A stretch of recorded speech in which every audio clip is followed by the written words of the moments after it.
Então, bom dia. Hoje, dia 24/8, 8h14, a gente começou a aula e eu esqueci de gravar. Só para deixar registrado, hoje é a segunda parte do exercício que eu passei na aula passada, que era o exercício de nivelamento aqui de biologia celular.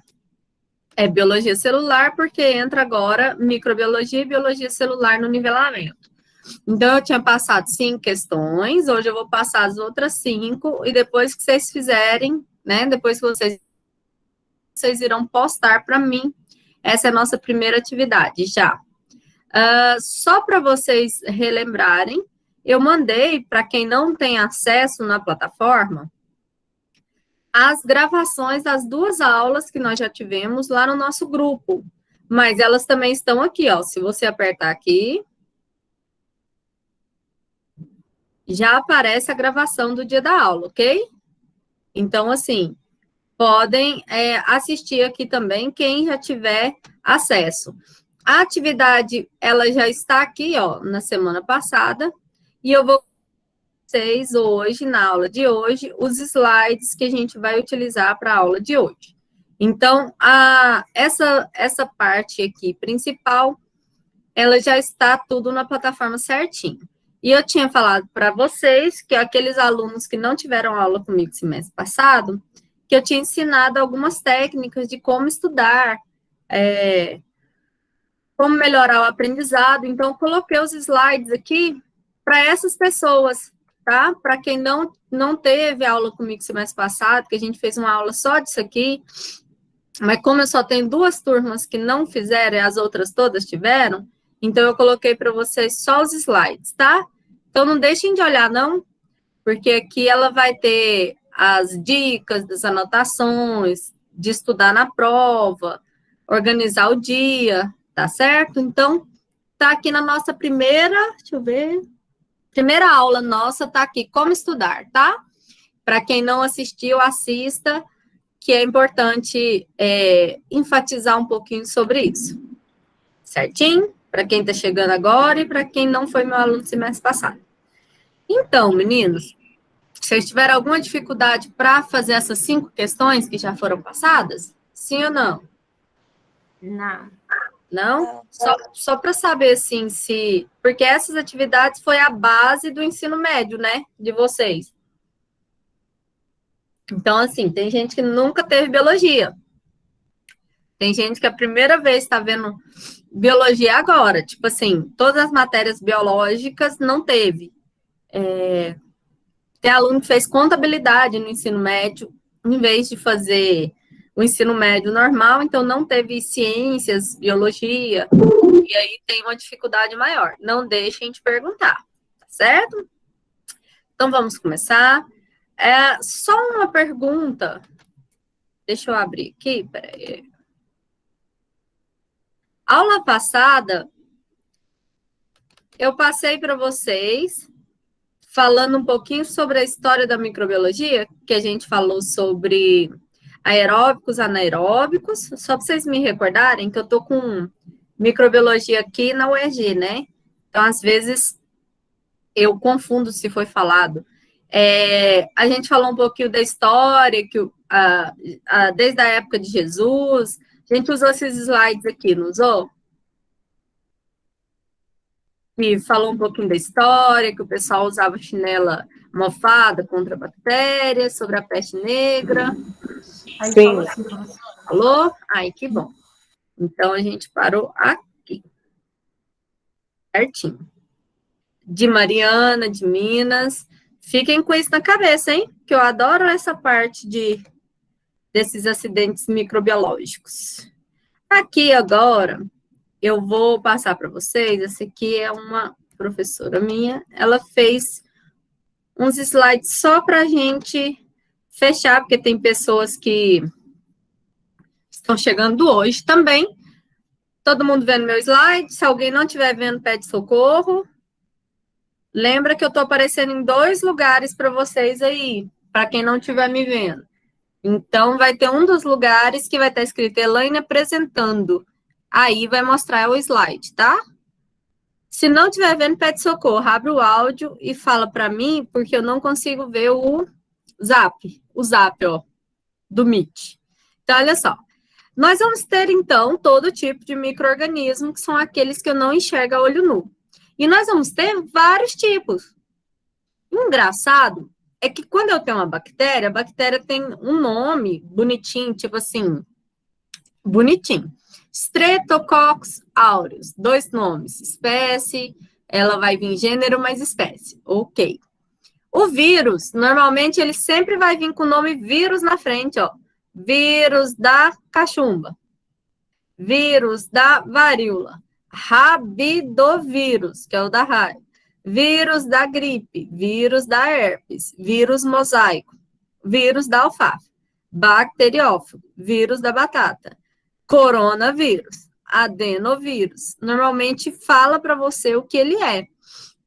É um pouquinho mais fácil para isso. Então, a aula passada a gente relembrou que existem diversos grupos de organismos, são micro, que significa pequeno, né? Que é o estudo de organismos pequenos que a gente vai ver aí na parte microbiológica.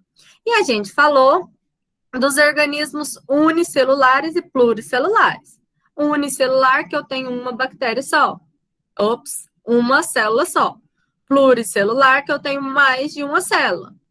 Lembrando que a bactéria, ela é unicelular, ela é composta por uma célula só.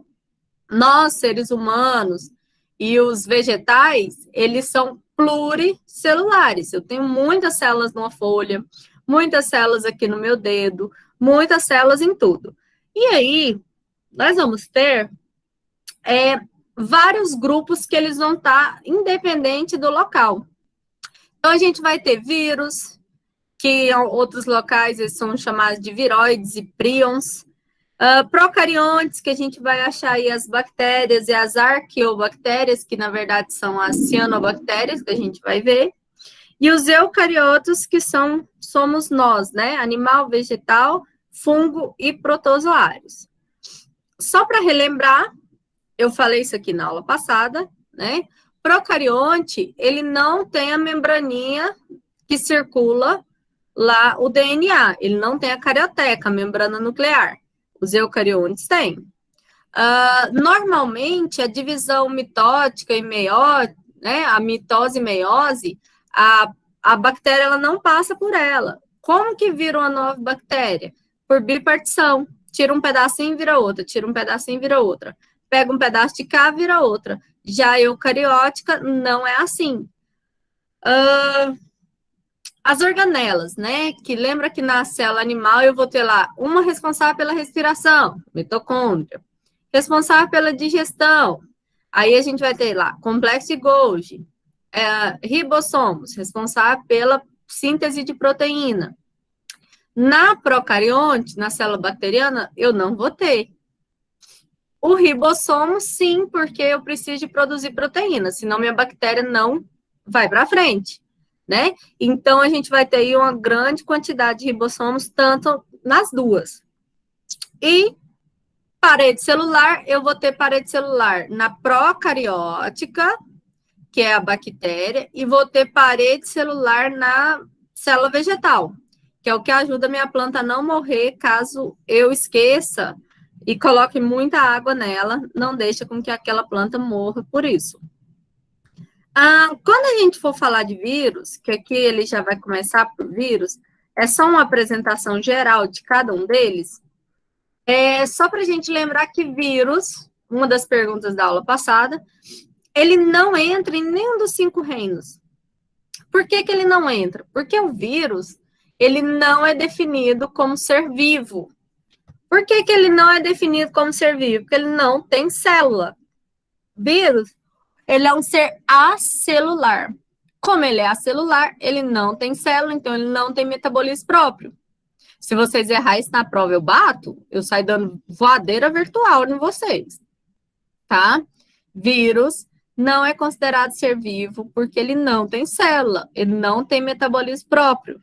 Ele é um hospedeiro, né? Ele é um parasita intracelular, ele tem que estar dentro da célula daquele hospedeiro, e intracelular obrigatório, quer dizer que ele tem que estar dentro daquela célula.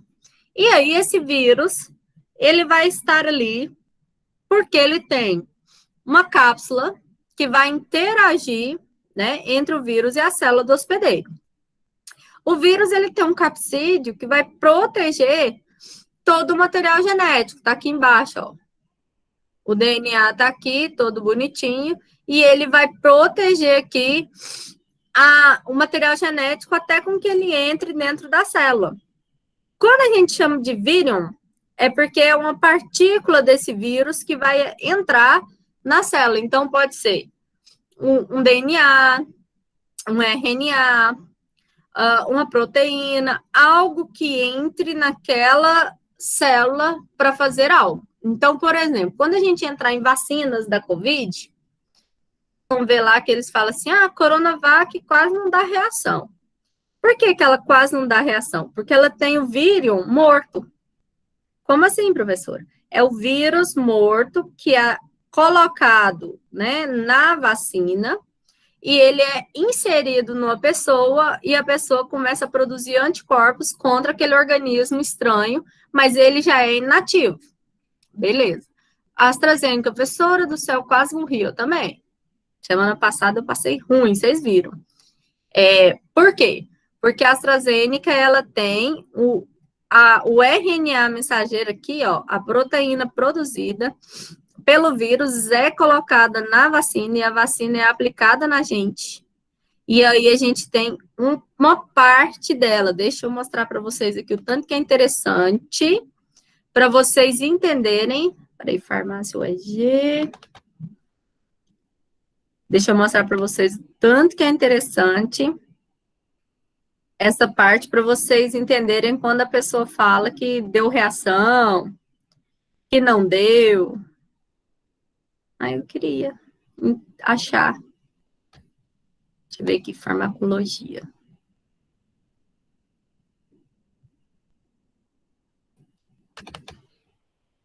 Deixa eu ver se eu achei.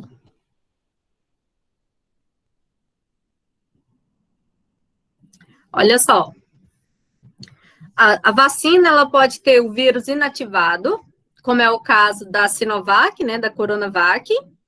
Ela vai ter a amostra desse vírus morto, chamado de inativado. Então, é a forma mais comum. Normalmente, a gente tem, a maior parte das vacinas, elas são dessa forma. Essa tecnologia. Vacina do vetor viral, que é a que a gente vai ver aí, né, na Janssen, que é aquela que é americana, que a gente vai verificar de uma aplicação só, ela pega a proteína ativada do vírus. Espera.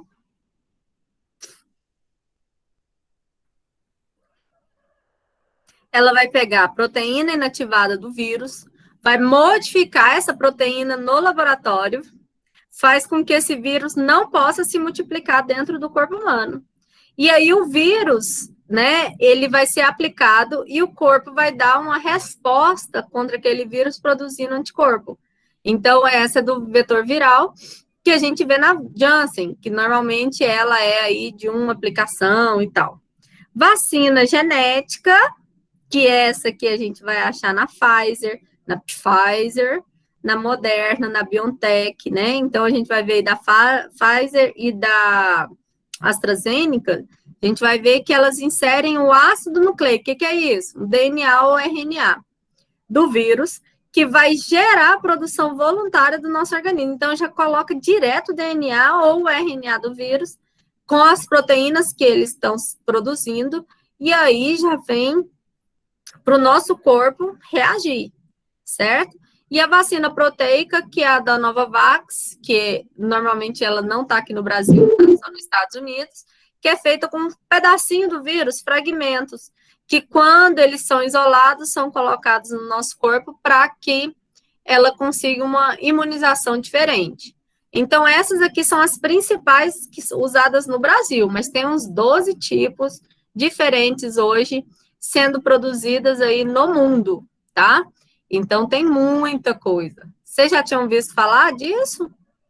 Das diferenças das vacinas? Sim ou não?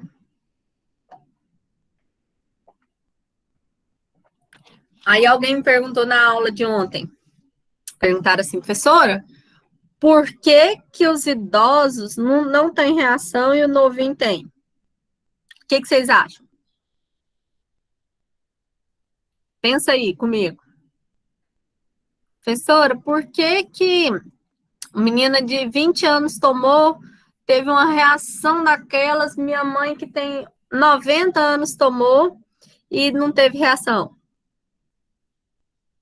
A Ana Paula colocou para mim, a resposta imunológica. Ah, é o reconhecimento. Para quem já teve imunologia, já dá para pensar lá na frente, igual as meninas.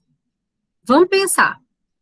Durante a vida dessa pessoa idosa, quantas vacinas diferentes eles já não tomaram? Até da H1N1, que muitos adolescentes nunca tomaram, e o idoso já toma há mais de 7 anos seguidos, né?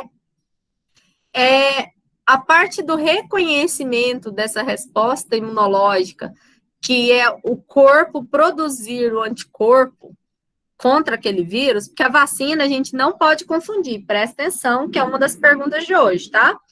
Diferença de soro e vacina.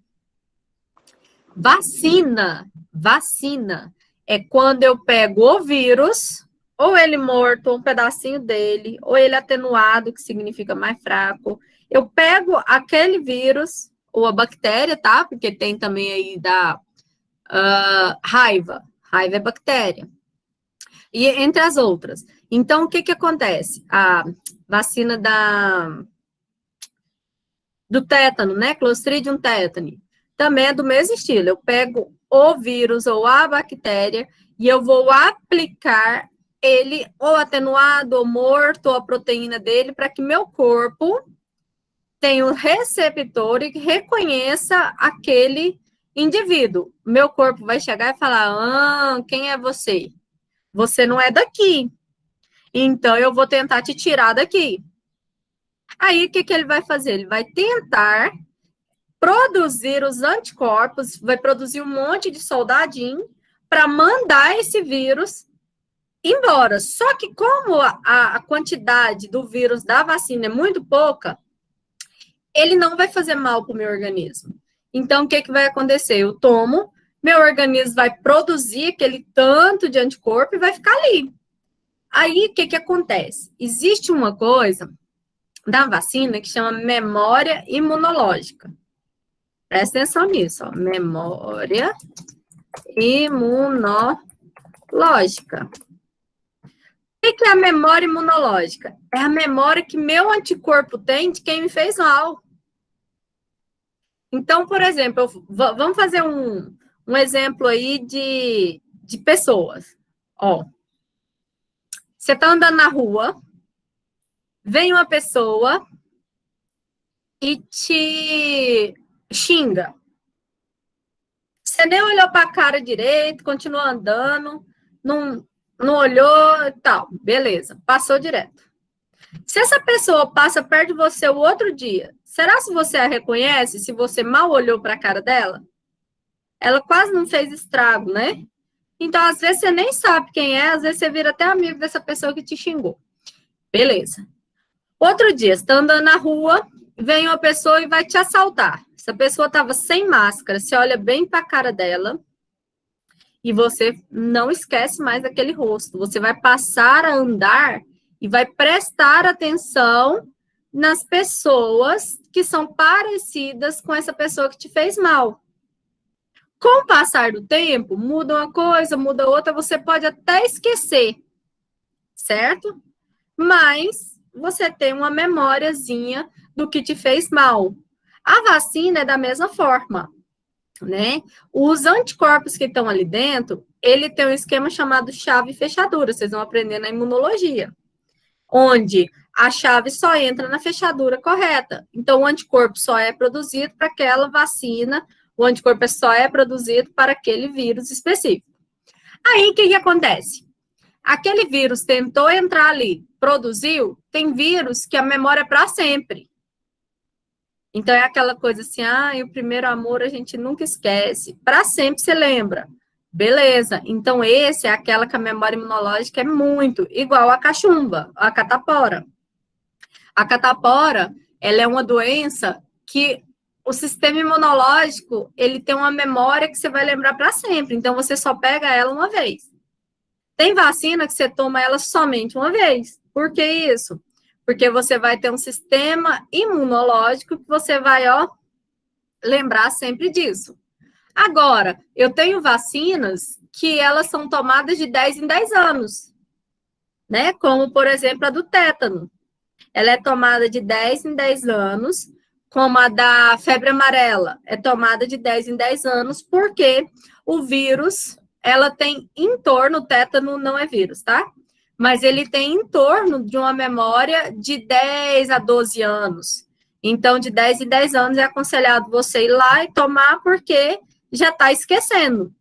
Já começa a esquecer daquilo ali que você, aquele anticorpo começa a esquecer daquele anticorpo, daquela vacina, daquela doença que entraria. E outras têm uma memória muito curta, como, por exemplo, a gripe. A gripe nem tem vacina em si, dependendo do tipo da gripe. Nós temos mais de 300 cepas do vírus chamado de influenza. O influenza é o vírus da parte respiratória, do resfriado e da gripe. Ele tem mais de 300 cepas. Então, tem gripe tipo A, tipo B, tipo C, tipo D, tipo E, H, H1, N1, tal, gripe do frango, gripe do porco, gripe do não sei quem. Então, a gente tem um monte, de um leque de influenza. Qual é a vacina que é dada para a população? É a vacina da cepa que mais mata dos últimos anos. Então, por exemplo, há 7 anos, sempre está sendo agora H1N1, que é aquela que ela mata. A gente sabe que H1N1 é muito perigoso. A gente sabe que é uma gripe muito forte, né? Que ela é uma infecção respiratória muito forte. Já se usava o gel, não como agora, mas já tinha aquele conhecimento de doenças respiratórias por causa da H1N1. Antes dela, a H1N1 é a gripe do porco, né? Antes dela tinha a gripe aviária, que era a gripe do frango, que era passada por aves que vinham de continentes para continentes. Essa foi tomada também muito tempo. Aí, vamos lá ver se vocês identificam.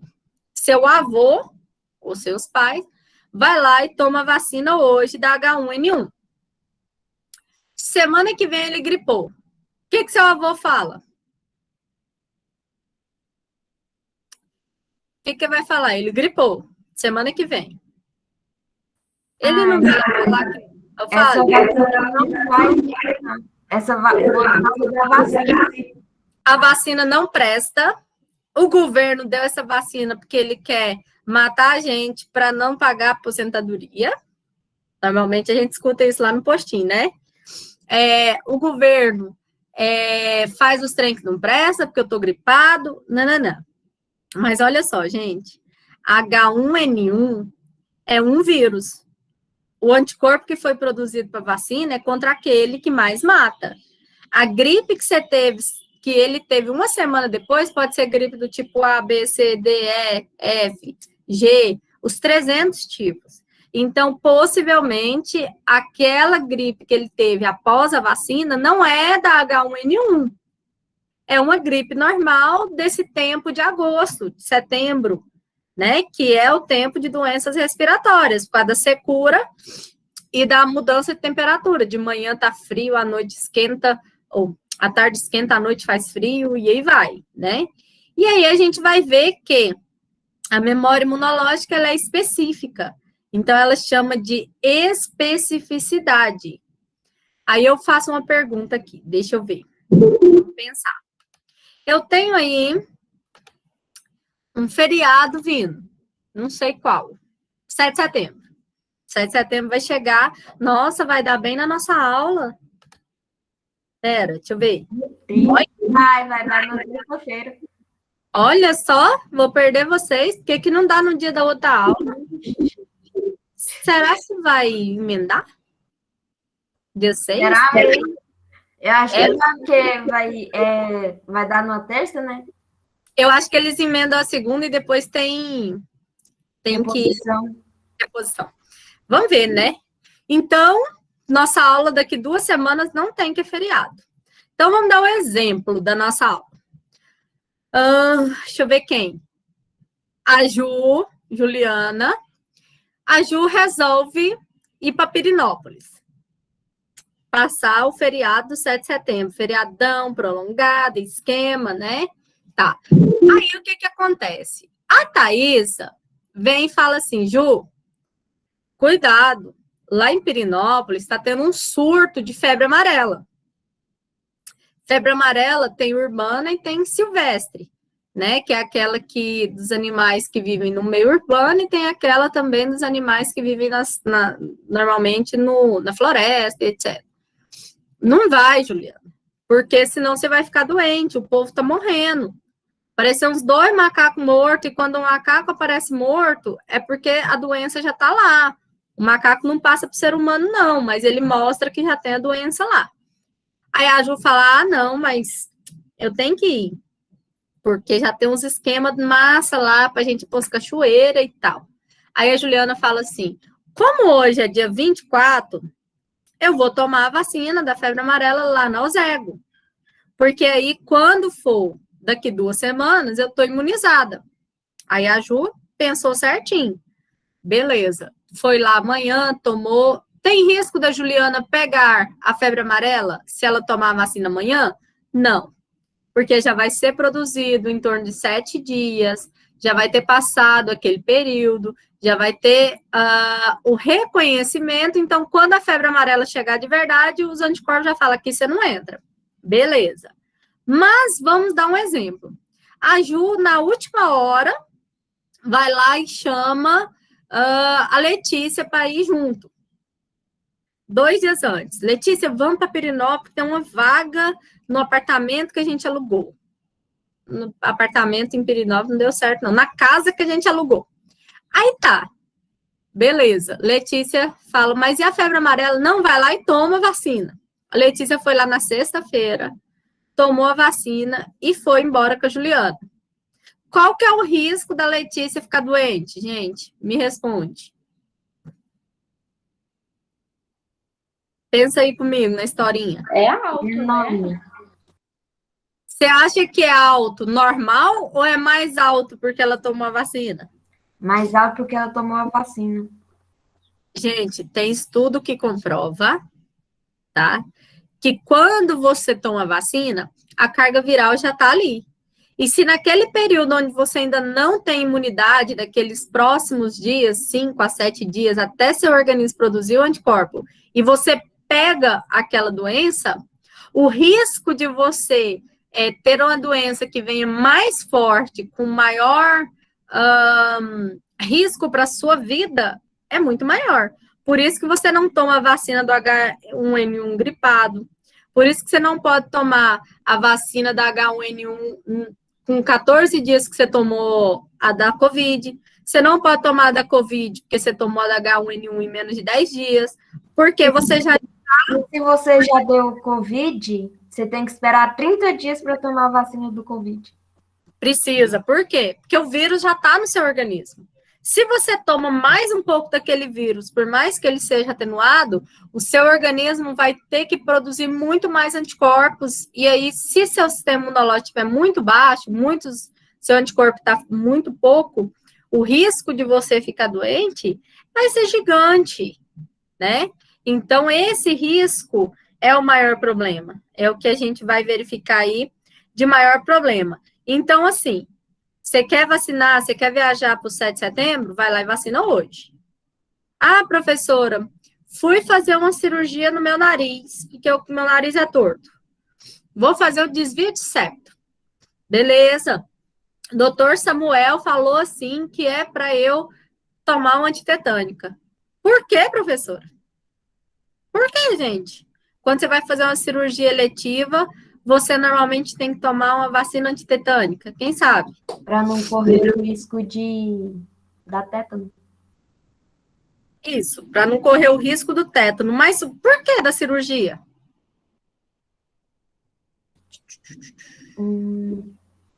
Pensem. Essa foi complicada. Por conta dos instrumentos, não? Por conta dos instrumentos. Será que tem algum instrumento daquele que está enferrujado? Tem oxidação? Será? Porque a oxidação é bactéria. Qualquer coisa que você tiver enferrujado na sua casa é porque tem uma bactéria oxidando aquele material. Então, por exemplo, você pega um cortador de unha e ele está enferrujado. Você não pode usar ele no seu dedo, porque tem uma bactéria trabalhando ali para oxidar, para tentar fazer a decomposição daquele material. E ela vai passar para o seu dedo e seu dedo vai infeccionar. Então, não se pode pegar qualquer coisa enferrujada e utilizar, certo? Tem muita gente que faz isso. Aí, quando você vai fazer, né? Quando você vai fazer qualquer coisa que seja, vamos dar um exemplo, eletiva, qualquer cirurgia que seja de alto risco, que tem um corte maior, ou que você tenha anestesia geral e tal, que vai ter aí manuseios de equipamentos cirúrgicos, o certo é tomar a antitetânica, tá? Porque eu necessito que nessa antitetânica eu já esteja minha proteção. Essa proteção que eu vou ter é a proteção geral, para que essa bactéria não aumente quando o meu sistema imunológico está mais baixo, que é da cirurgia. Deu para entender até aí, gente? Me deem um ok aí, para eu ver se vocês estão acordados. Professora? Diga, Mirtz. Eu tenho uma dúvida. É porque eu tinha minha carteirinha de vacinação e ela estava completa. Certo. Aí, eu preciso apresentar ela no serviço. E eu vou ter que fazer tudo de novo. Tem algum risco? Porque tinha pouco tempo que eu tinha tomado. O risco é só, por exemplo, você tomou antitetânica faz 5 anos, um exemplo, né? Tá, beleza, 5 anos tá legal. Agora você tomou ano passado. Pode acontecer do seu sistema imunológico estar um pouco mais fraco e você ter uma reação, mas não é a reação do tétano, é a reação de você ficar meio baqueado uns dias. É muito importante guardar esses cartões de vacinação, principalmente para vocês que vão para campo trabalhar. Por exemplo, pessoa da odonto, que vai fazer atendimento em outros locais, em outras cidades, dependendo do local que você vai, é obrigatório no aeroporto apresentar, né? Galera aí da veterinária, eu não sei se a veterinária está aqui comigo, acho que hoje não. A veterinária, por exemplo, né? Você vai fazer um atendimento em outro local, você precisa do cartão de vacinação. Vou dar um exemplo para vocês, eu sou bióloga, né? Eu faço alguns trabalhos na Amazônia, faço alguns trabalhos no Pantanal, e eu trabalho com cobra, eu trabalho com serpente. Então, o que acontece? Eu tenho que tomar antirrábica, antitetânica, porque a gente vai estar lá tirando, né, veneno ali daquele bicho. Aí, o que acontece? Quando a gente chega lá em Macapá, por exemplo, se eu não tiver vacinado, eu tenho que vacinar antes de ir para campo. E se eu não tiver com o meu cartão de vacinação, muitas vezes no aeroporto eu tenho que vacinar, porque senão a empresa não paga os meus dias de trabalho. Então, tem muita empresa que é obrigatório, até para os estágios, né, para a galera da enfermagem aí, estágios da farmácia também, precisa de ter o cartão de vacinação completo. Já aconteceu do meu cartão estar na mala, a mala não chegar no aeroporto e eu ter que adentrar, a mala vai chegar 2 dias depois, e eu ter que vacinar de antitetânica, por exemplo, 2 dias depois de ter vacinado o outro. Quase morri na viagem, né? Da reação, meu sistema imunológico viu muita coisa ali, né? Então, assim, acontece. Então, é importante que você refaça esse cartão aos poucos. Então, vai lá essa semana, toma as que pode, vai na outra semana, toma que pode. Não tome tudo de uma vez, no máximo 3 por vez que você vá, e pega um período aí de 15 a 20 dias entre uma e a outra, tá? Isso é muito importante. Ok? Ok, Por nada. Então, alguém havia me perguntado ali assim em cima, eu li e não respondi. Professora, alguém tomou a Coronavac? Deixa eu ver aqui. E depois vai tomar de outra vacina? Aqui, a Natália perguntou assim. Quando a pessoa toma uma dose de Coronavac e outra dose de outra, tem gente que fala que não tem nenhum problema. Depende. A Coronavac, ela tem um tipo de técnica que eu mostrei para vocês. Ela é do vírus inativado. Se eu tomo uma Pfizer, por exemplo, com a Coronavac, vai ter uma reação, porque a Coronavac ela é outra técnica. Ela é a técnica do RNA, ela é a técnica do material genético. Qual que pode não dar reação entre uma a outra? A AstraZeneca com a Pfizer, que é a mesma tecnologia. Então, você poderia tomar a segunda dose da AstraZeneca, em vez da AstraZeneca, a Pfizer. Mas, por enquanto, ainda é só de último caso.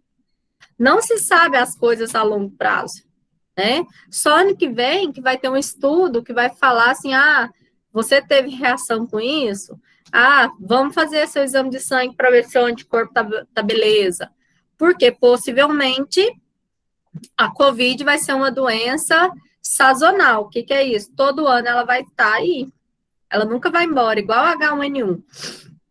Então, vai ter a vacina que vai ser obrigatória anualmente, até que eles produzam alguma técnica que seja posterior. Então, por exemplo, a vacina vai ser de 5 em 5 anos, mas até então, gente, vai demorar, né? Porque é tudo novo. Ainda precisa de um tempo para estudar o que aconteceu no organismo após tomar essa vacina. E esse tempo, ele demora. Eles vão começar agora a perguntar para todo mundo, você tomou AstraZeneca? Quais foram os sintomas que você teve depois? Para fazer a bula. Já viu quando você pega a bula do remédio, que fala lá, a pessoa teve diarreia, teve não sei o quê, não sei o quê, não sei o quê? Por que tem que estar tudo ali? Para o laboratório poder se esquivar caso alguém disso. O quê, minha filha? Fala, dona Carmilda. Ô, professora, a AstraZeneca, o vírus é vivo ou é morto? Vivo. Da vacina? Vivo. Só a Coronavac que é morto. Tá. Não, tudo bem, obrigada. É porque eu tomei e não senti nada. Mas eu vou falar para a senhora. A senhora é forte, nós que somos fracos. É nada. Estou falando para a senhora. Eu tomei as 2 doses, tive nada. Eu acho que eu não respondi aquela hora, né? Só para vocês verem. Durante a vida, por exemplo, a dona Carmilda, ela tomou as 2 doses e não sentiu nada. Talvez uma pessoa que seja mais nova que a dona Carmilda tomou e passou mal pra caramba. Por quê?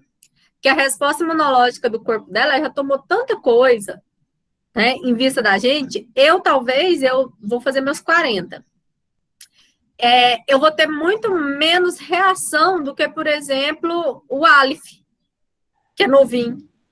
Então, vai depender muito do sistema imunológico, vai depender muito do que a gente já passou durante a vida, e aí vai, certo? Por essa parte, tá beleza? Que a gente entrou para falar de vacina e tal. Nós ainda vamos falar da Covid, do coronavírus, mas lá na frente. Beleza. Professora, deixa eu te perguntar. Eu não senti nada, eu tomei por comorbidade, por ter bronquite, enfim.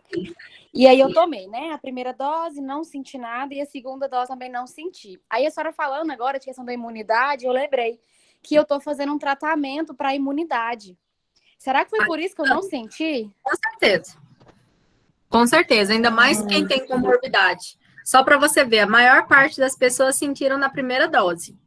Vocês viram como que eu estava terça-feira passada? Eu tinha tomado a vacina na segunda. Terça eu não estava dando conta de segurar minha cabeça aqui, assim, ó, gente, de peso. O braço não conseguia erguer aqui.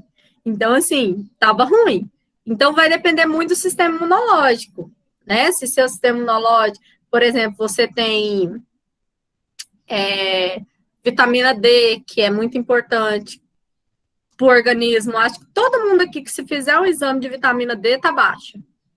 Que é do sol, que você precisa tomar e tal. Então, assim, a imunidade depende demais das vitaminas que você come. Aí você fala, professora, eu como certinho. Eu falo, e o miojo de ontem? Por quê? Você precisa de se alimentar da quantidade correta, né, de vitamina, a quantidade correta dos sais minerais que seu corpo precisa. Às vezes você anda com muito sono durante o dia. Preguiça, sono, beleza. Muitas vezes é falta de vitamina D, falta de zinco. Ah, minha memória tá horrível. Eu chego ali na sala, eu não sei o que eu fui lá buscar. Talvez é zinco, que você não tá comendo as coisas direito. Que dia que você comeu um agrião? Que dia que você comeu um brócolis? Né? Então, assim, muito do nosso sistema imunológico, a gente vai ver na microbiologia, por que é mais fácil de uma pessoa que está na UTI pegar uma outra doença? Ah, professora, porque tá cheio de gente doente lá. Sim, tá cheio de gente doente. Mas se aquela pessoa que está lá na UTI tivesse com um sistema imunológico top, ela não tinha risco de pegar. Por que é mais fácil para ela? Por que você tem todo o cuidado para entrar lá para não levar a doença do lado externo para o lado interno? Você tem o capote, você tem que usar o propé, você tem que prender o cabelo, você precisa lavar suas mãos da forma correta para entrar na UTI para uma visita. Porque é você que leva a doença para o seu ente querido, né? É o médico, é o enfermeiro. Então, porque o sistema imunológico dele já está baixo. Agora, se ele tivesse com o sistema top, ixi, vai tomar uma citoneurin para vocês verem, que é o complexo de vitamina B. Rapidinho você vai melhorando. Até a forma de você passar o dia. Então, é muito importante para quem aí não faz exames, fazer pelo menos os exames de vitamina D, que é pago, normalmente o plano não cobre, e o exame de vitamina B, que são os complexos B. Às vezes, esse sono que você sente o dia inteiro, essa preguiça do dia inteiro, esse mal-estar, tudo pode ser falta dessas vitaminas no seu corpo, tá certo?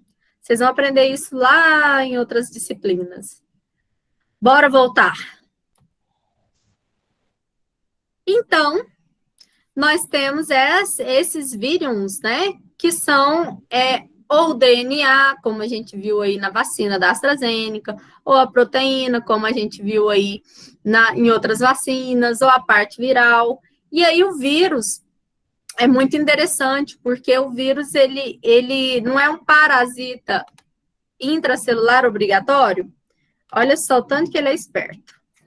Deixa eu pegar um pente aqui. Não tá projetando.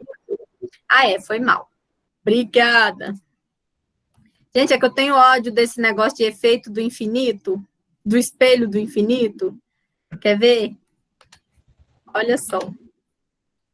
Vou descobrir uma forma para esse efeito do infinito não ficar desse jeito. Cada janelinha dessa que vai abrindo vai me dando uma agonia. Vocês estão vendo aí, né? O efeito do infinito. Então, olha só, presta atenção. Existe um tipo de vírus que ele é chamado de bacteriófago. Olha só. Eu tenho aqui... Oxe, meu lápis está gordo.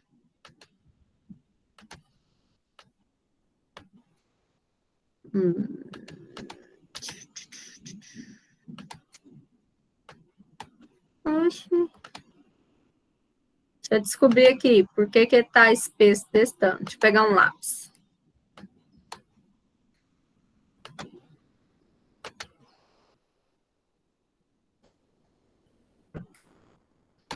Uai.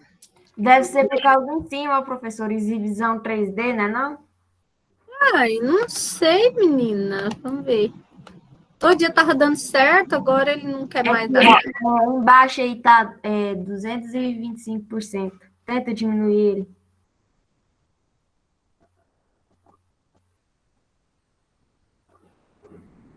100%, 125%. Vamos ver agora.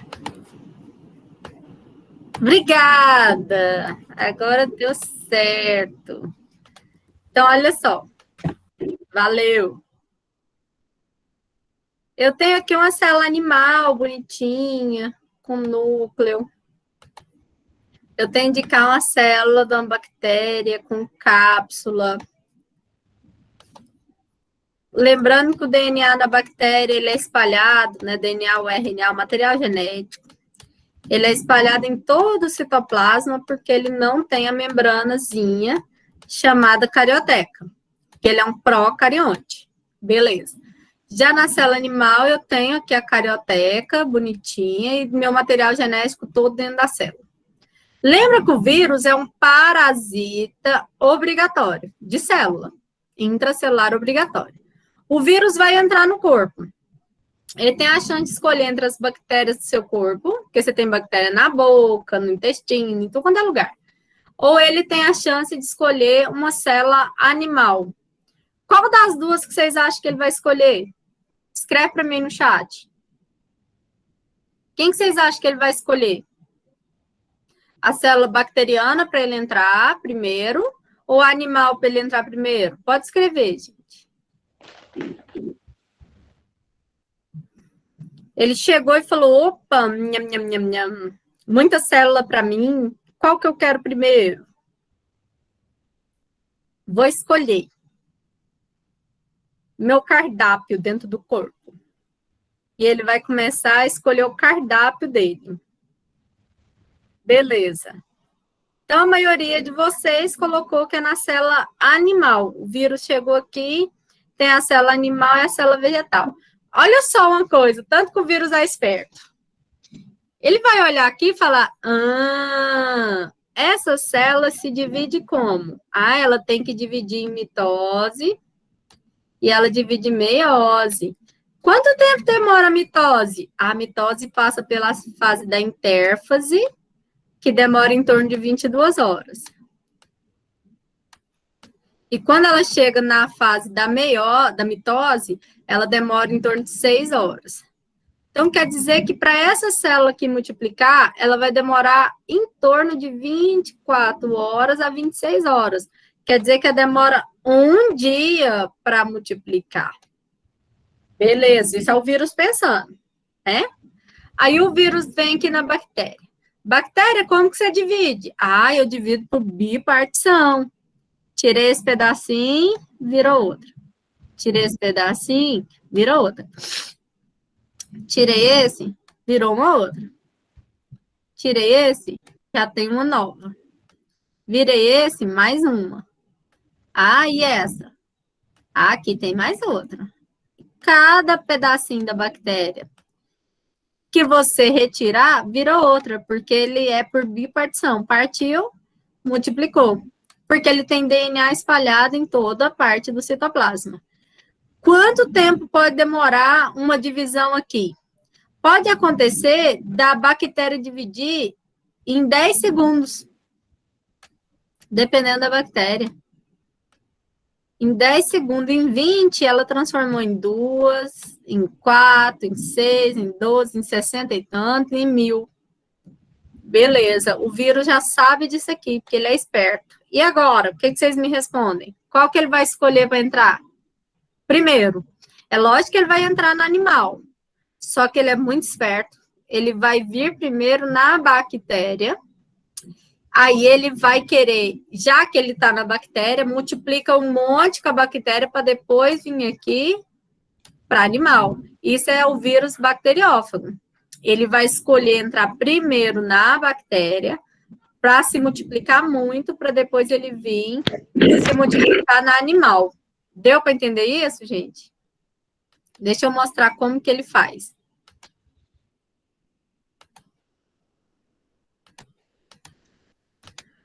Olha só. Aí ele vem aqui, tá a bactéria bonitinha aqui e tal. Tá o DNA da bactéria todo espalhadinho aqui dentro e tudo. Cheinho aqui. O vírus vem, o bacteriófago.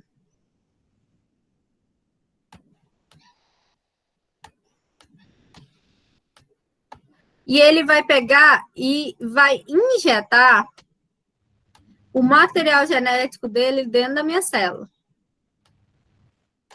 Na hora que ele injetou o material genético, o que vai acontecer? o material genético do vírus vai tomar conta do material genético da bactéria. E vai ficar cheio aqui. Vai chegar um ponto que vai ter tanto DNA do vírus e ele começa a se multiplicar que essa célula vai explodir. Ela não vai suportar essa quantidade. E aí, o que vai acontecer? Esse material genético aqui, que já está aí 1 milhãozinho, né, de vírus, vai procurar as outras células para ele entrar. Então, aqui ele vai ver outra bactéria, aqui ele vai ver uma célula animal, aqui ele vai ver outra. Então, todo esse material genético multiplicado, né, já no vírus, vai vir para o organismo e vai entrar nas outras células boas. Então, ele escolhe essa aqui primeiro para poder se multiplicar para depois vir. Por isso que é importante que a nossa flora bacteriana esteja da forma correta, esteja a quantidade boa. Se você tiver se alimentando muito errado, tiver bactéria demais, você tem chance de ficar doente mais rápido. Ó. Entenderam essa parte? Na verdade, não é que ela entra na mais forte, ela entra na que multiplica mais. Às vezes, se eu for pensar de quantidade de material genético, a célula animal tem tudo, ela tem organelas, ela tem isso, e a bacteriana não, a bacteriana é unicelular, pequenininha e tal, né? Mas ela vai pensar como que ela faz para pegar o corpo inteiro, já que o vírus precisa estar dentro de uma célula. Então, ele entra primeiro na bacteriana para depois pegar as outras. Todo mundo já viu falar sobre um medicamento chamado AZT? Sim ou não? Coquetel.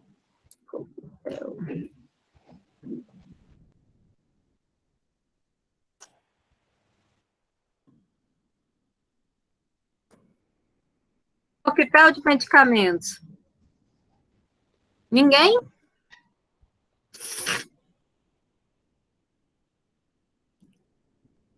Não? Aí o Lali assim. Professora, só o coquetel de medicamento para AIDS, né? É o mesmo? É o mesmo. A gente vai falar dele agora, Aninha. Olha só, gente. Todo mundo já viu alguma vez na vida falar com uma pessoa que é soro positivo, toma medicamentos aí para não sair infectando todo mundo, para não o sistema imunológico ficar legal. Vocês já assistiram um filme que chama Cazuza? Vocês que são novinhos? Não?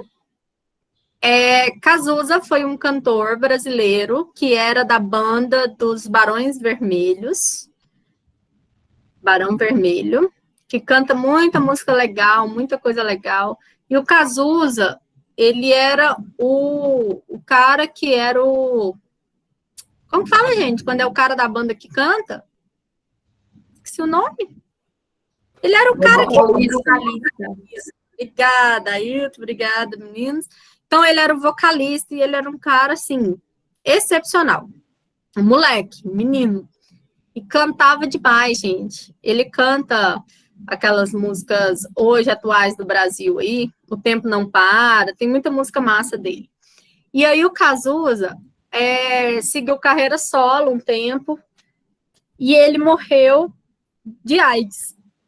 Aquela época se chamava as pessoas de aidéticos, né? Hoje, se você chamar uma pessoa que é soro positivo de aidético, você está discriminando e você vai preso, dependendo do nível, né, da ofensa. Hoje, você fala que a pessoa que tem AIDS, ela é soro positiva. Você não pode chamá-la de aidético. Mas, aquela época, então... Cazuza, ele era muito louco, ele usava muita droga para poder cantar em 7, 8 shows diários, e ele fazia compartilhamento de seringas. Se vocês assistiram o filme, vocês vão entender um pouquinho. E o Cazuza era loucaço. E sexo sem camisinha, e etc. No filme mostra tudo, a vida dele. Quando ele falece, né? Ele falece assim, que o sonho dele era entrar no mar, mas ele não conseguia entrar no mar porque o corpo dele não aguentaria a onda bater. Tanto que ele estava fraco, tanto que ele emagreceu. As pessoas que tinham essa doença antes do tratamento,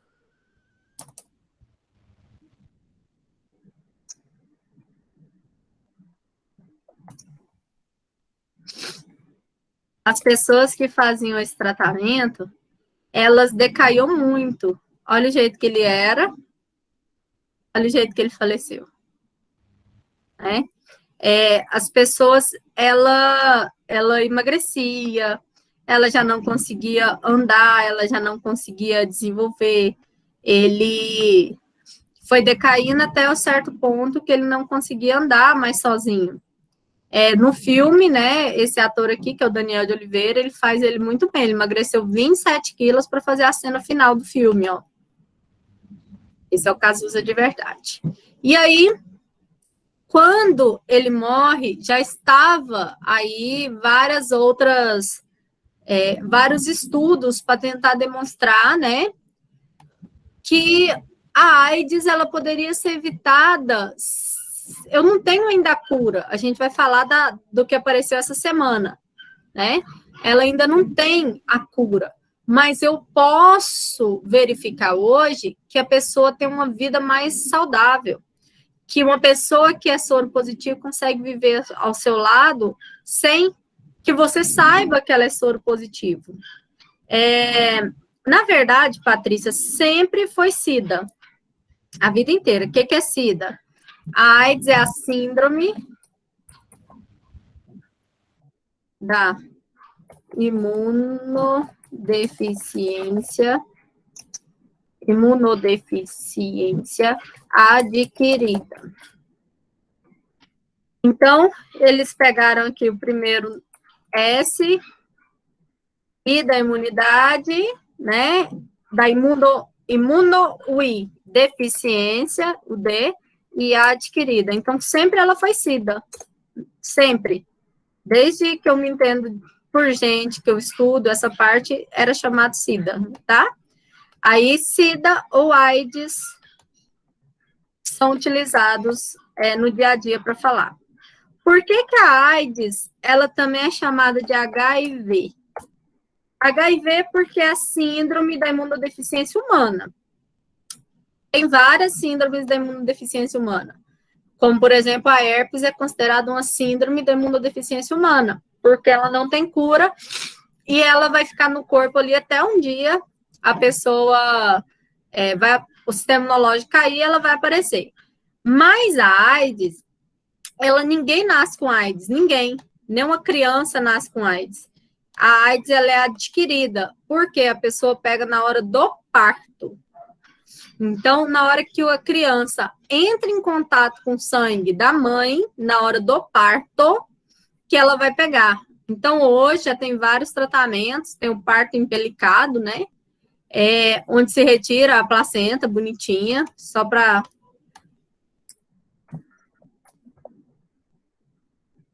lembrar, né? Você retira o bebê ainda dentro da bolsa amniótica, da placenta, bonitinho.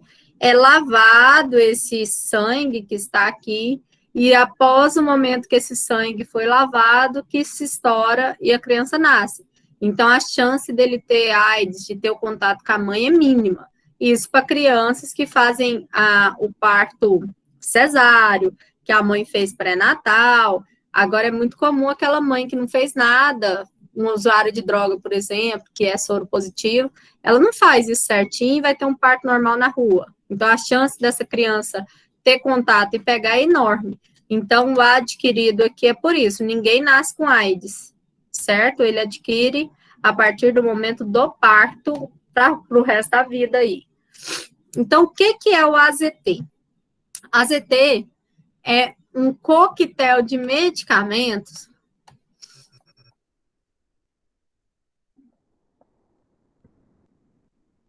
coquetel. A Bonita tá falando coquetel. Então, ele é um coquetel onde ele vai vir os retrovirais, né? Ele vai vir aqui comprimidos que são retrovirais, que eles vão ajudar por vírus, e tem também, junto com eles, a gente vai ver aí vários coquetéis aí, que não é o da Covid, tá, gente? Não tem nada a ver com esse aqui, ó, que vem remédio aí para verme, nada disso. Mas vai ser um conjunto de medicamentos que essa pessoa toma por dia. Ela vai tomar uma quantidade de medicamentos por dia, que vai vir antibióticos e retrovirais para tentar proteger essa pessoa de piorar. Mas o que ele faz, professora? Porque ele é vírus. Se é vírus, eu não posso usar antibiótico. Beleza, mas você lembra quem que o vírus gosta de entrar primeiro para multiplicar? Olha só o que acontece. A pessoa que toma o AZT... Peraí que eu peguei a cor errada. A pessoa que toma o AZT, ele tem antibióticos para fazer com que essa bactéria aqui, ou ela morra, e aquela pessoa tem pouca bactéria, ou faz com que essa parede celular da bactéria aqui, ó, fique bem espessa. Muito, muito, muito espessa, muito, muito grossa. Porque aí, o que vai acontecer? Na hora que o vírus entrou, ele entrou.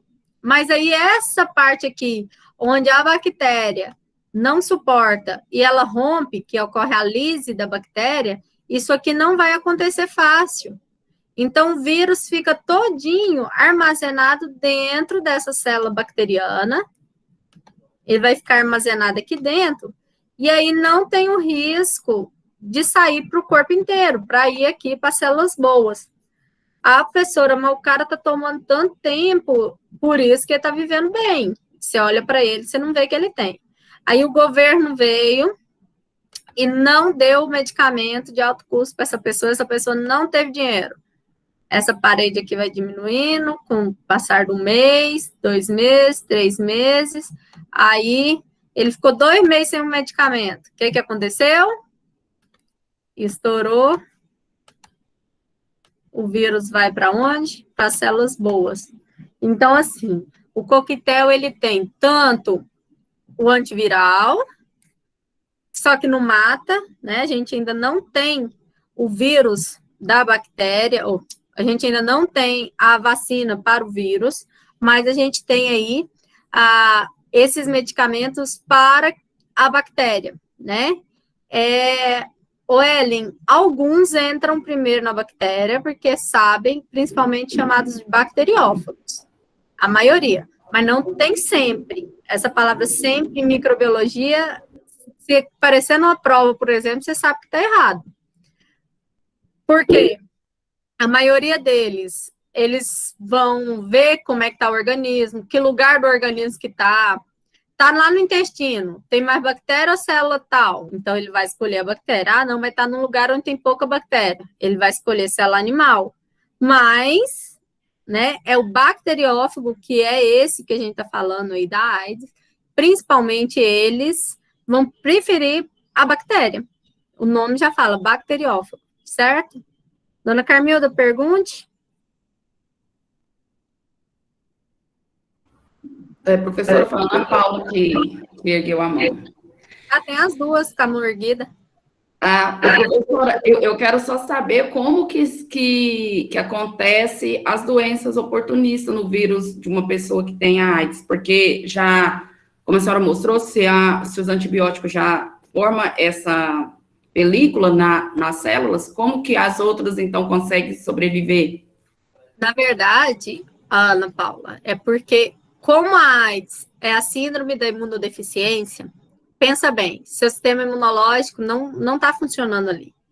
Ele não tem antibiótico, ele não tem anticorpos para atuar na defesa do organismo.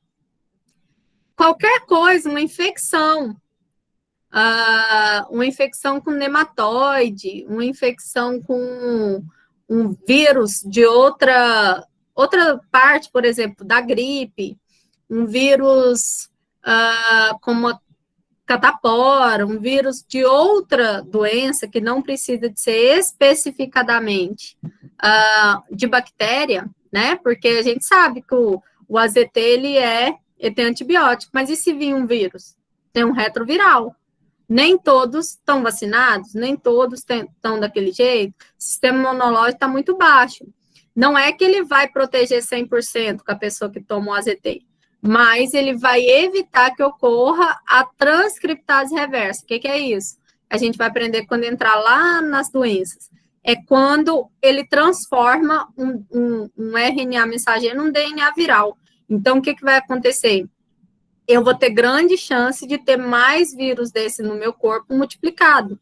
Então, não quer dizer que é 100%, né? Ah, não vai ter mais nenhuma bactéria porque está tomando AZT.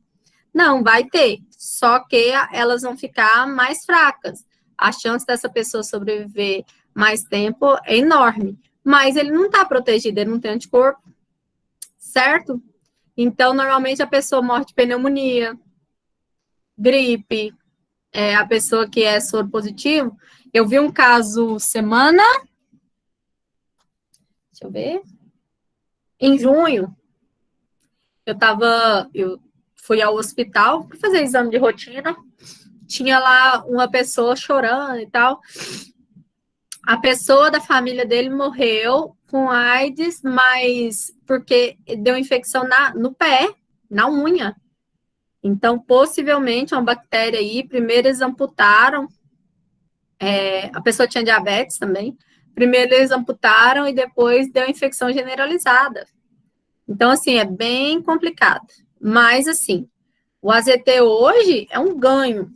Essa semana saiu aí a notícia do experimento para vacina da AIDS, né? A gente vai falar um pouquinho mais sobre ela, porque só segunda que vem que vai ser publicado o artigo. Quando eu souber mais, eu conto para vocês. Mas vai ter aplicações e etc, tá?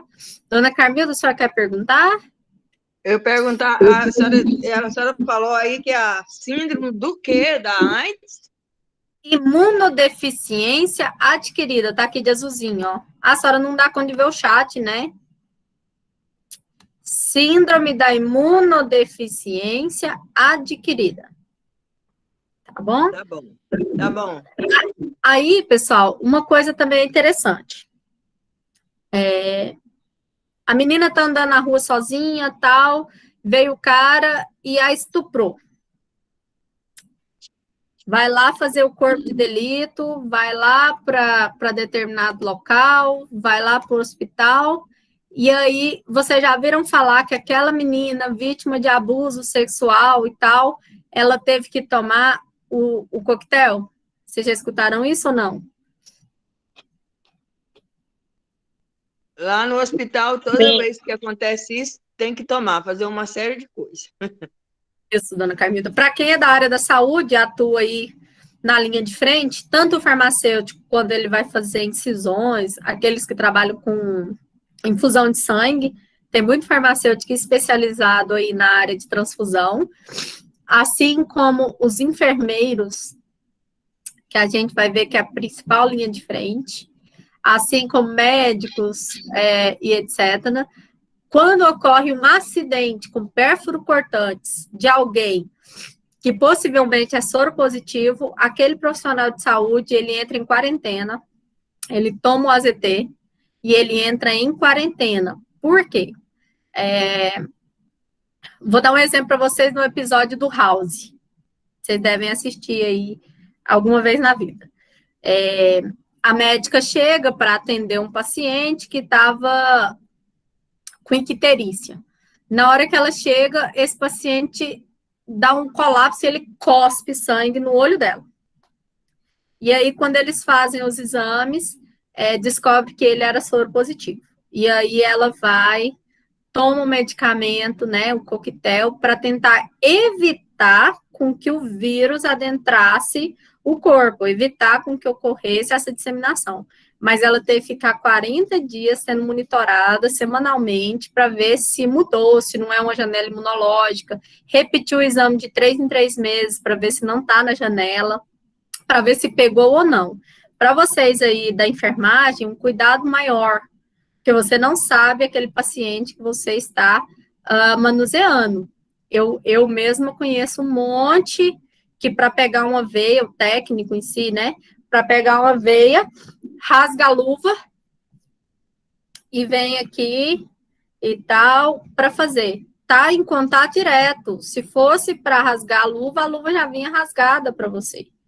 Então, prestem atenção. A proteção quem faz é você. A EPI é para você. Então, tem cuidados. Ah, não, professora, antigamente se tampava a seringa, né? Antigamente o cara tinha que vir enfiar a tampinha na seringa para guardar, né? Para jogar fora. Hoje em dia, não. Você tem o descarpate, você tem o protetor, para tentar evitar. A maior parte dos acidentes com a equipe da enfermagem era porque eles iam tampar, tá lá um dia, 2 noites sem dormir, vai lá e machucava, furava o dedo, né? Então, hoje, tanto para vítimas de abuso sexual, quanto para pessoas, né, que tiveram acidentes com pérfuro cortantes, o uso do coquetel emergencial, ele é de extrema importância para evitar, né, a doença. Eu acho que quando vocês eram pequenos, vocês devem ter visto na televisão um maníaco que andava com a seringa no centro da cidade. Vocês já viram isso? Ou em São Paulo, no Rio, em Goiânia? Ah, porque tinha um cara doido, gente. Vocês não estão sabendo, o cara com a seringa aplicando, quando o povo sentia a picada, olhava, o cara doidão estava saindo correndo com a seringa na mão. Estão andando normal no centro, levava uma picada doída, quando você olhava, o doido com a seringa desse tamanho, correndo na rua, né? Isso já aconteceu em várias fases. Eu acho que o povo escuta de novo e começa a querer fazer de novo. E aí, em um determinado ano, não sei qual, eu acho que eu ainda fazia biologia, pegaram uma dessas pessoas. Era um rapaz de aproximadamente 25 anos, que era soro positivo. Ele tirou o sangue dele na seringa, ele revoltadão, porque ele era soro positivo, e ele andava no centro da cidade injetando o sangue dele no povo. Loucaço. Andava lá. Aí essas pessoas que sentiam isso, que tinham esse episódio dessa dor e etc., tinham que ir para o hospital para tomar o coquetel. Gente, foi muita gente. E um dia, tipo assim, no centro da cidade, 100 pessoas. E outra pessoa, um mosquito picou e fala, nossa, foi um homem.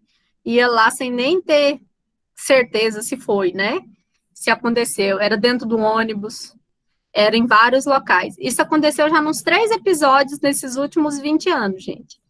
Em alguns momentos, em alguns lugares. Então, tinham esse cuidado de aplicar o coquetel nessas pessoas, né? Devido a essa incidência, essa quantidade de pessoas. Então, o vírus, lembrando que ele precisa de estar dentro de alguém, ele pode infectar qualquer grupo, ó. Ele entra na bactéria, ele entra no procarionte, né, na bactéria, no fungo, na planta, no animal, em todo mundo. Para a gente fechar essa parte principal e entrar na parte de bactérias, eu preciso de saber que o vírus ele pode ter tanto DNA quanto RNA.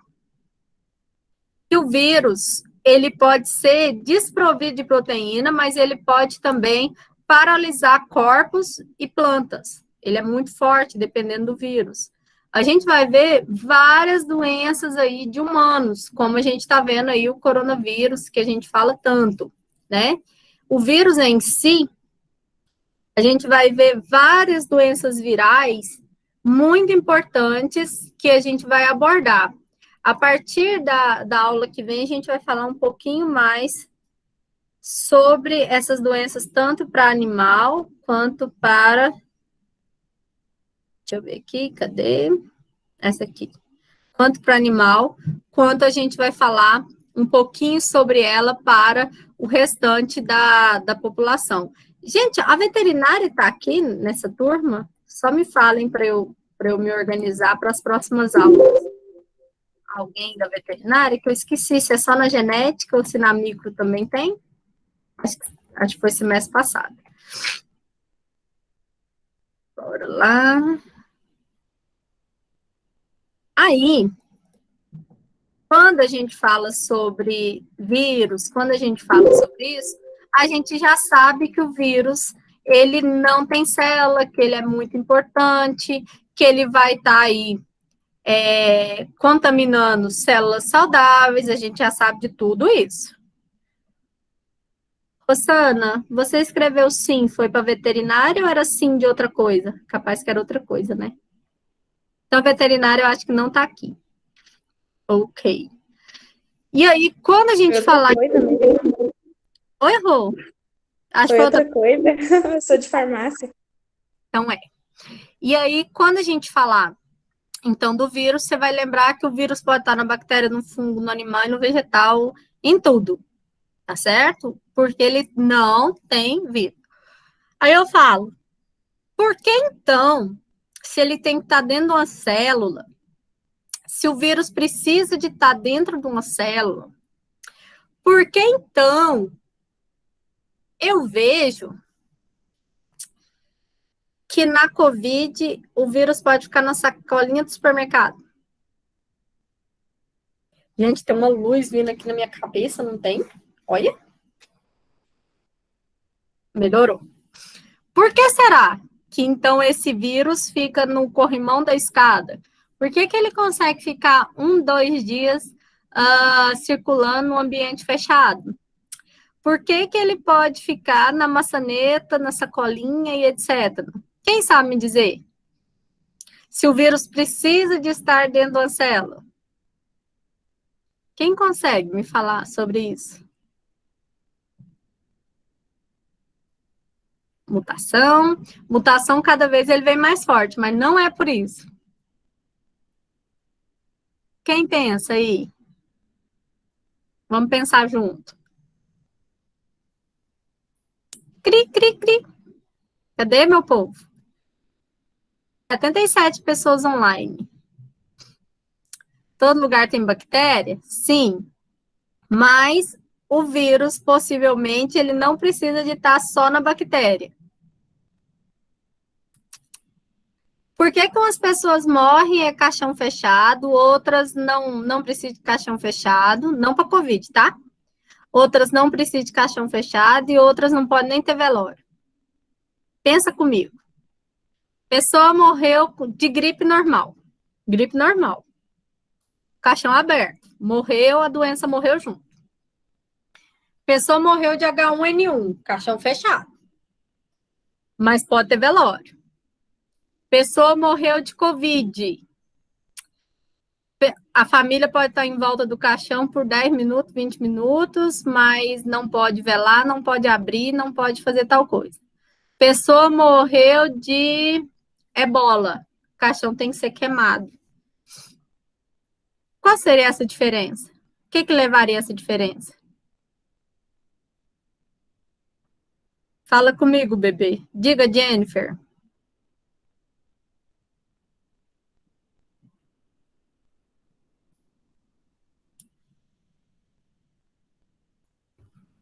Jennifer, quer perguntar?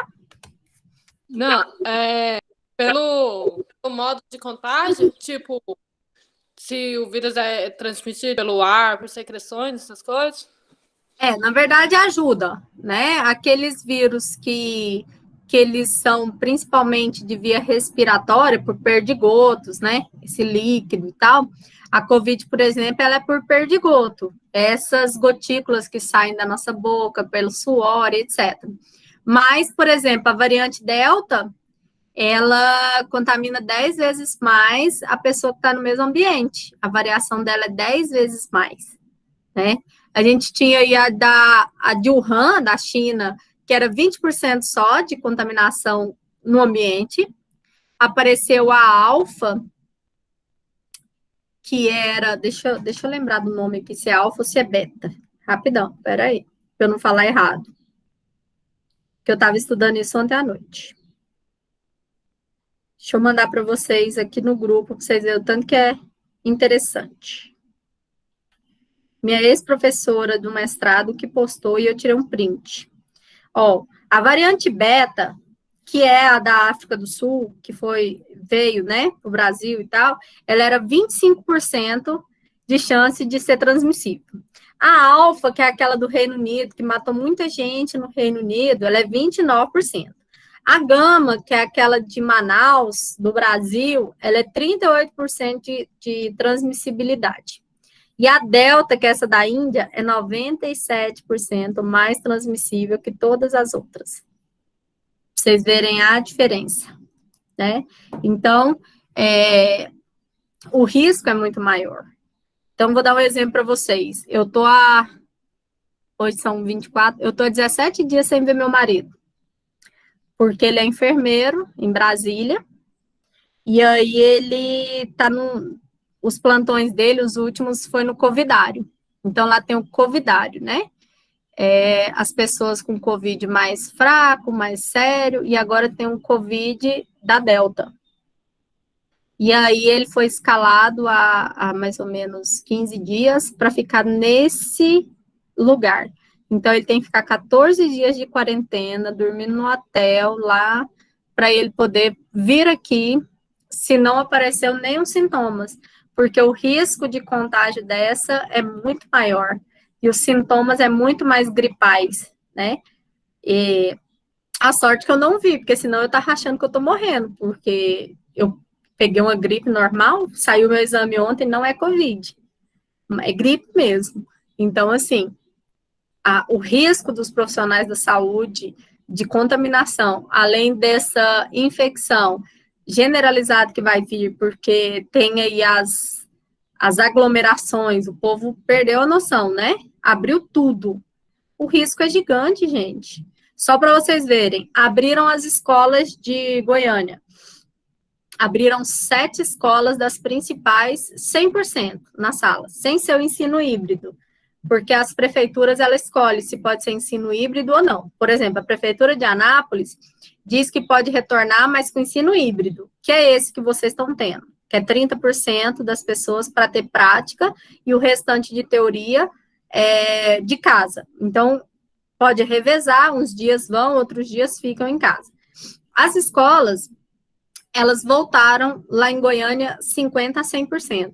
Só para vocês verem, já das 7 escolas que estavam sendo monitoradas, só 2 continuam abertas, com surto de Covid. As outras 5 fecharam. Fizeram o teste em massa lá, tem 27 alunos já contaminados, só depois do retorno da aula. Então, assim, é muita coisa, é muito. Aqui em Anápolis mesmo, autorizou de 30 a 50 ensino híbrido. As escolinhas que já voltaram já estão fechando. Então, muito é o risco, né? A parte da prática é mais fácil, igual na faculdade. Vocês veem que tá todo mundo de face shield, tá todo mundo se cuidando e tal. Agora, dentro da sala de aula é muito mais difícil. Então, pensa criança para você segurar. Então, por que dessa contaminação acontecer? Olha só. Existe uma coisa chamada virulência. Tipo, 1, 2, 3, 4. Deixa eu ver se eu acho uma tabelinha aqui. Uma tabelinha muito boa, que eu vou mandar para vocês lá no grupo.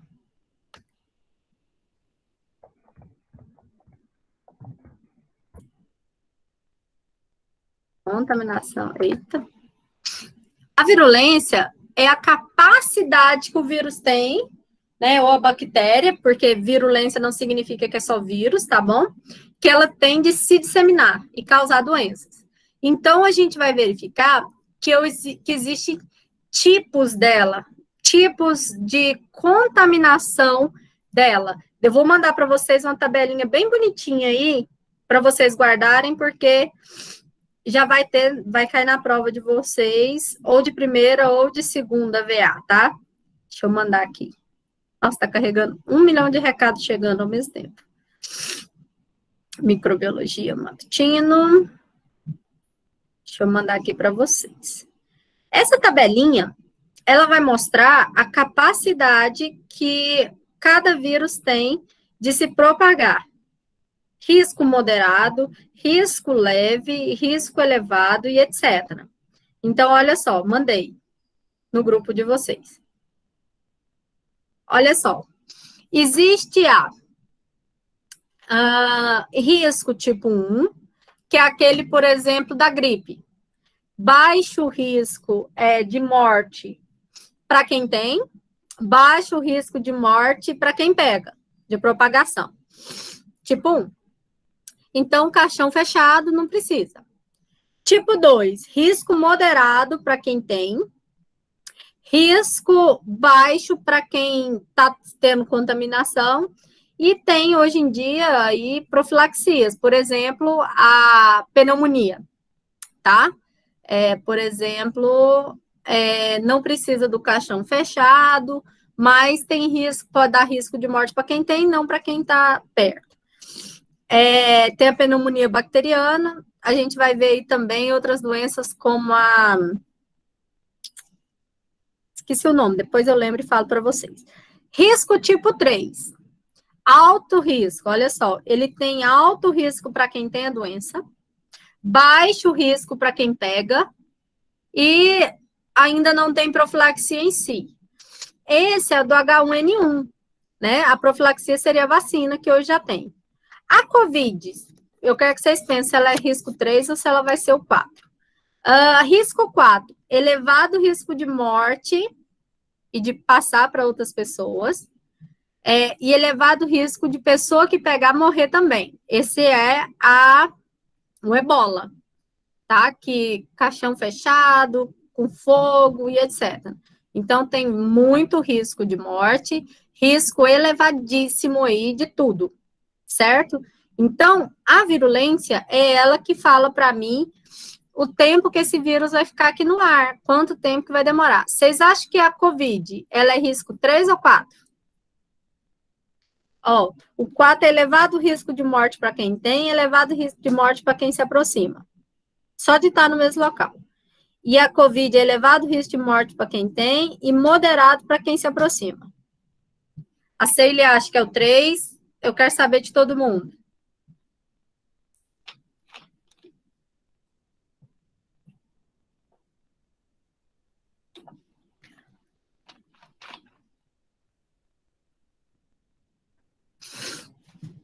Então, a galera acha que é 3, tá?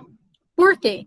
Porque tem gente que tem ele, é elevado risco, mas tem gente que não tem. Tem gente que fica normal. Então, por exemplo, minha tia, idosa, teve Covid esses dias. Eu descobri, liguei para ela e falei, tia, cuidado, faz um repouso, toma muita água. Ela falou, repouso, corri 7 quilômetros hoje. Sentiu nada. Tem quase 60 anos, ela é corredora. Corre aí pra caramba.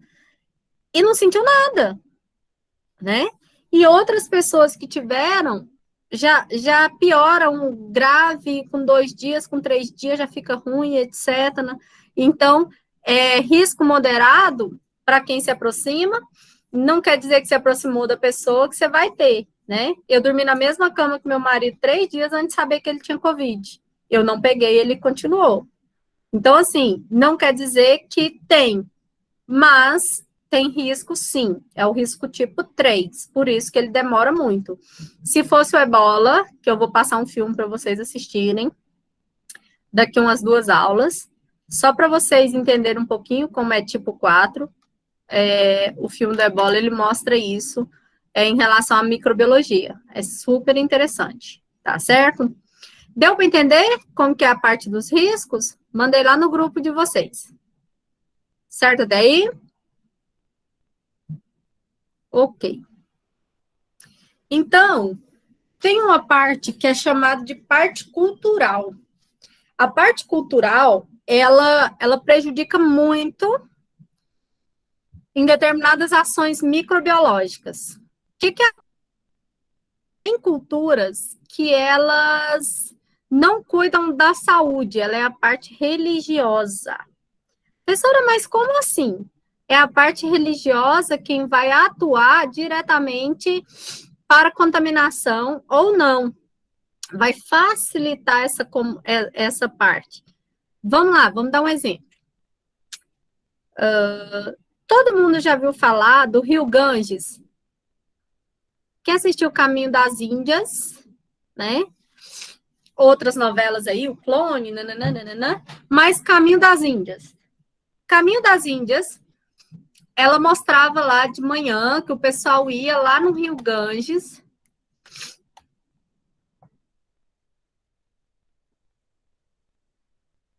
E banho. É desse jeito aqui, ó, gente. O Ganges é um rio sagrado. Ai, por que não quer abrir? Ah, não. Não quer abrir também, não. Vamos lá. Obrigada. Você sempre me avisa, gente, por causa do efeito do espelho do infinito. Olha só. Esse aqui é o rio Ganges e é um rio sagrado. As águas desse rio, ela é totalmente sagrada. E as pessoas precisam de tomar banho, de tomar dessa água para que elas fiquem purificadas. Então, existe um festival que chama Mahakumbh. Esse festival, ele é anual e é uma época que as pessoas migram de vários lugares da Índia para um ponto onde eu tenho Ganges, né? E aí essas pessoas vão para esse banho no rio. Olha a quantidade de sujeira. É planta, é lixo, é tudo. E tem essas escadas aqui que todos os dias ficam as pessoas orando. Tem as pessoas que são as viúvas, né, que ficam aqui chorando pela alma de seus maridos, e aí as pessoas bebem a água e elas se purificam, ela tem que tomar banho, tem que dar 3 mergulhos, segundo a cultura, elas mergulham para ter essa parte de, ou mergulho, ou joga uma bacinha, né, como aqui na foto, mas a parte da purificação, ela acontece a partir do momento que você faz esse ritual. Então, o festival é anual, mas todos os dias, várias pessoas, elas vão para as escadas do Ganges e elas fazem essa purificação. Então, essas escadas ficam cheias o dia inteiro e pessoas comem, pessoas vão para lá. Há um tempo, teve um documentário falando que o Ganges estava morto, né? Esse documentário, ele mostrava a quantidade de micro-organismos que existiam na água. Porque, olha só, olha a quantidade de lixo, gente, e o povo mergulhando. Vocês estão vendo, né? E as pessoas têm um ritual na Índia. Para quem lembra da novela, existiam 3 classes lá, né? Que eram os Dalits, que são aqueles que nascem sem o brasão, que são aqueles que limpam o pó dos outros. Tem os comerciantes e tem os estudiosos lá, os médicos e etc. As pessoas que morrem lá, elas são colocadas em um pano, são levadas para um local aberto, e elas são colocadas em fogueiras, como essas aqui, ó. Eles colocam nesse tanto de madeira, cobre com a outra madeira e coloca fogo. E depois que eles colocaram fogo nesse corpo, igual tá aqui, ó, tá? Eles colocaram aqui, eles colocam fogo, e essas cinzas ficam aqui, que vão para o Ganges, né? Então, esses corpos dessas pessoas, elas são deixadas pela família nesse ritual, é colocado fogo, esse corpo aqui, a família já foi embora, aqui só ficam os Dalits, eles vão vir cá pegar essa cinza e jogar aqui no rio, o rio que o povo está tomando banho aqui, certo? Então, já foram feitos vários estudos mostrando que o rio está morrendo de tanta poluição. Por quê? Porque além de ter tanto lixo, tem aí o material em decomposição, tem aí essa parte das culturas.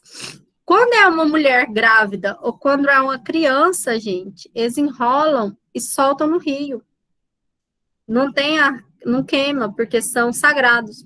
Então, por exemplo, você está num barco lá, né? Num momento romântico, você, seu companheiro e tal, passando e bate uma coisa no barco. Aí você fala assim, nossa, que barulho é esse? Fala, não, é só uma grávida. Ah, não, é só uma criança e tal. E aí, essa cultura, ela leva a população da Índia ser doente. Em muitos casos, essa população, ela desenvolve doenças microbiológicas, porque a quantidade de bactéria e fungo decompositores que tem naquela água é muito maior. Então, fizeram um documentário, conseguiram comprovar isso, né? E o cara, o estudioso que fez esse documentário, ganhou o prêmio Nobel, tal. E ele conseguiu que, durante a madrugada, pessoas passassem pelo Ganges e fossem tirando esses corpos, mas que a família não pudesse saber, porque senão acha que esse ente não vai para o céu, né, e tal. E aí eles começaram a fazer isso. E o fim do documentário, gente, mostra esse estudioso que descobriu tudo aquilo mergulhando no rio. Aí ele fala, é muito melhor eu ter doença do corpo do que doença da alma. Então, vocês verificam o quanto essa doença da parte da microbiologia pode ser afetada, às vezes, por uma questão cultural. Vocês já tinham visto falar disso? Escreve aí para mim.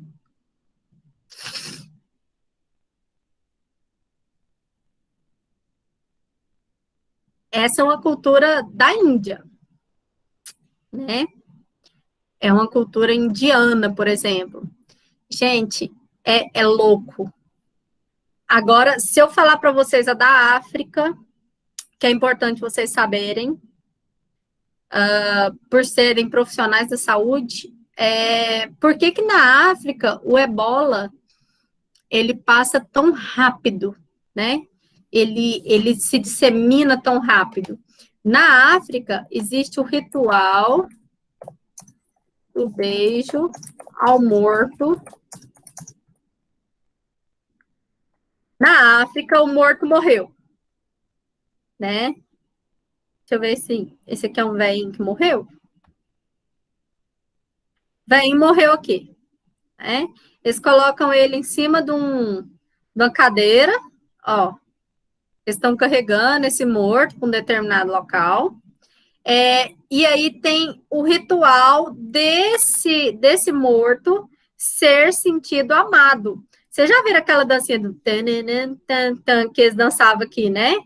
Aqueles rituais ali também existem. Mas antes desse ritual da dancinha, antes dos outros rituais, existe o ritual do beijo ao morto. Então, a família fica em volta, eles dançam, eles se divertem e tal, e aí eles beijam. Ficam assim, meia hora a esposa beija, meia hora o filho beija, meia hora a nora beija, tanta hora para o morto se sentir amado antes dele ir embora, né? É um ritual que, se ninguém tivesse doente, beleza. Agora, e quando aquele morto morreu aí com ebola, por exemplo? Não pode se aproximar. Então, a família mente com medo, né, desse morto ir embora para a parte obscura, e aí eles ficam adorando o morto, mesmo ele tendo morrido com ebola. E o ebola mata em menos de um dia a família inteira. Então, a disseminação do vírus lá é gigante. Então, quando vocês viram o pessoal fazendo aquelas dancinhas que o povo aqui no Brasil começou a repetir, né? Aqui, isso aqui eles já tinham passado do ritual lá dentro do beijo, para poder sair. Então, esses rituais, eles significam que o espírito daquele que acabou de morrer seja recebido, né, com muito amor. Então, eles colocam lá essa pessoa, eles beijam essa pessoa até no momento. Às vezes, eles fazem uma oferenda ainda. Tá lá e eles colocam um animal para poder ser sacrificado, para que a alma desse animal vá, né? Se for para o morto e para o inferno, o animal vai no lugar dele. Então, essas culturas, isso é uma das culturas, faz com que a microbiologia seja muito atuante nesses locais. Porque se você faz a cultura, você não sabe de que aquela pessoa morreu, qual doença. Ah, não, aquela pessoa morreu de gripe, beleza. Mas e aquela pessoa morreu lá com meningite meningocócica. Então, o risco de se pegar é grande. Então, esses rituais, eles aumentam a possibilidade da população adoecer, né? No Brasil, a gente é os mais normalzinhos que tá tendo. Na verdade, não é o mais normal, não, porque os Estados Unidos, a pessoa morre, eles demoram uns 4 dias para levar o corpo da pessoa pro velório, uns 7 dias para poder fazer o enterro, é meia hora num lugar, e aí eles já vão enterrar. Não tem o velório igual a gente tem, né? Nos Estados Unidos, a pessoa morreu, é levado para um local para embalsamar, fica lá mais ou menos 4, 5 dias, até a família marcar o dia de enterrar, abre lá meia hora e já enterra. A gente não. Por que que a gente aqui no Brasil tem a cultura do velório? Por causa de uma doença que chama catalepsia.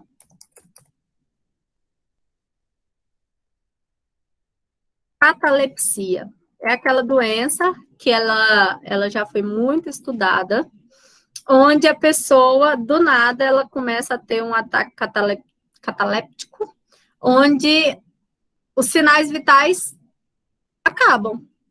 Se você chegar aqui e olhar o pulso, você não sente. Você põe a mão no coração, não sente.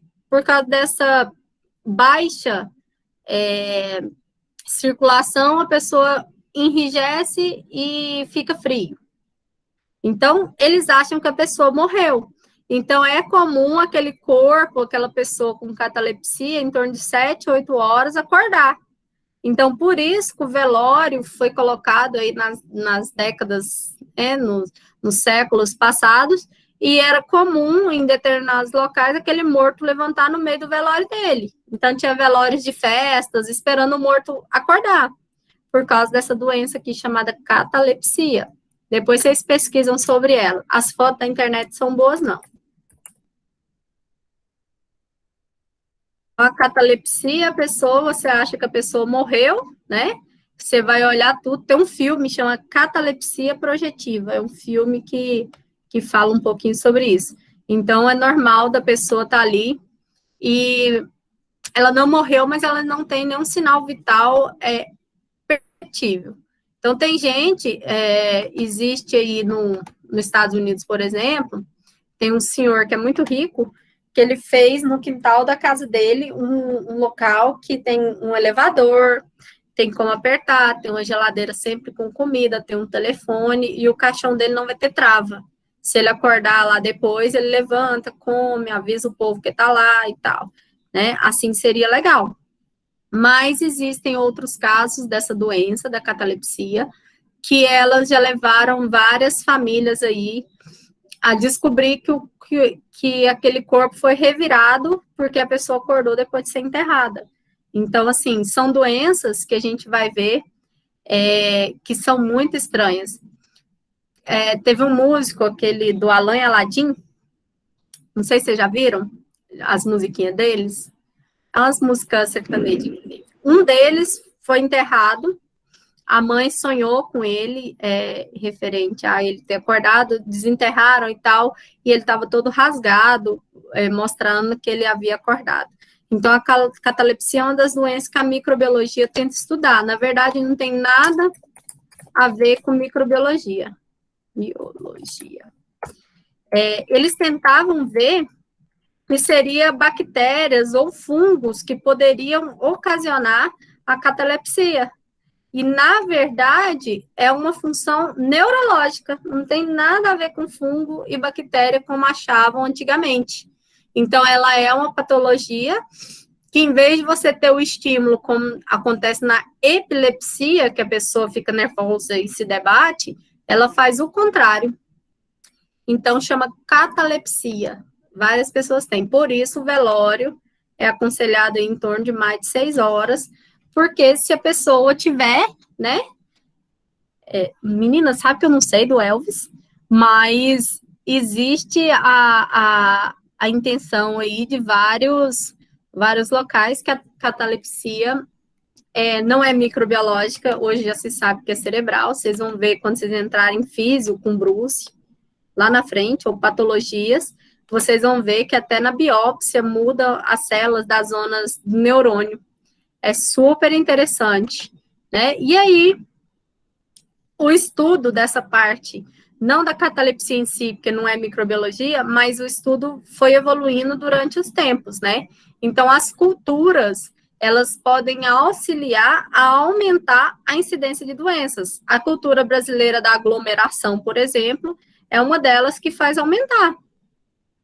De não usar máscara, de não fazer tal coisa. Então, culturas que fazem aumentar o risco da incidência microbacteriana.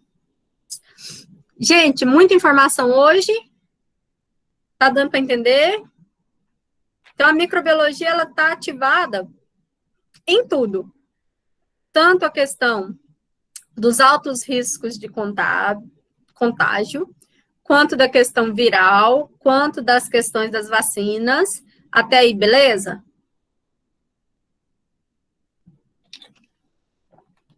Tá tranquilo? Tá. Eu não dei o intervalo de vocês, que acabou agora, os 20 minutos. O que nós vamos fazer? Eu vou pegar os 20 minutinhos da aula e vou passar agora a atividade para vocês desenvolver nos 20 minutos que restam da aula, tá? Contando com o intervalo de vocês. Essa atividade...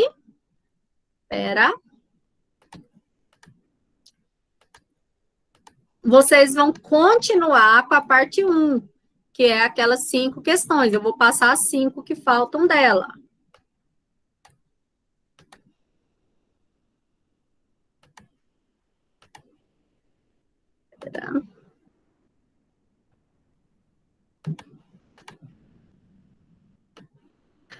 Então, tá aqui. Eu passei até as 5, pesquisa a importância de microbiologia para a saúde. Eu vou colocar aí no chat as 5 primeiras para quem não havia copiado. Tá aí. E vou continuar aqui e copio as outras no chat também agora. Então, para quem está enxergando aí, 6. 6. Espera aí. Essas perguntas aqui eram da aula passada, que eu não fiz. Espera. Professora? Oi. A senhora já ouviu falar naquela expressão salvo pelo gongo? Que a pessoa, quando morria, eles amarravam a cordinha com o sino, daí se o sino tocasse... Nesse caso, dessa doença. Então, é sobre isso? É sobre isso. Ah, tá. Sobre isso aí. Que aí eles amarravam a cordinha para ele apertar, ou ele levantava e tinha um sino. Aí o caixão era amarrado tinha um sininho no caixão. Se ele puxasse e o caixão fizesse barulho, era para eles irem lá e abrir, entendeu? Ah, entendi. E muitos mausoléus, aquelas casinhas que tem dentro do cemitério, tinha um sininho que era ligado para essa pessoa que acordasse. E muitas famílias, esse mausoléu, o caixão sempre era em cima, não era dentro da terra, para essa pessoa não morrer, entendeu? Era super interessante. Entendi. É porque a senhora falou, daí eu lembrei, né? E eu não sabia se tinha a ver, né? Tudo a ver. Questão 6. Explique o que são os antibióticos. Esse é da aula passada, que eu tinha falado. Fale sobre o que é a penicilina e a importância da medicina. Lembra que a penicilina é um fungo, penicillium, que ele foi descoberto aí como principal antibiótico. Esse eu expliquei a aula passada. Vou mandar o slide para vocês. O que é o antrax, que a gente falou sobre a arma biológica, tá? Que foi da aula passada. E a gente falou de alguns momentos da história que mostra claramente o uso da microbiologia. Então, vocês podem usar momentos como o que eu falei na aula de hoje, como aqueles que a gente falou de Jesus na aula passada sobre a lepra, sobre outros momentos aí na história, tá? Vocês podem escolher 3 diferentes. 9.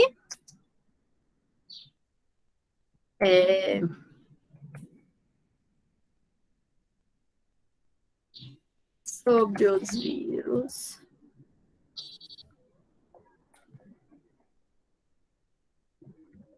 Explique.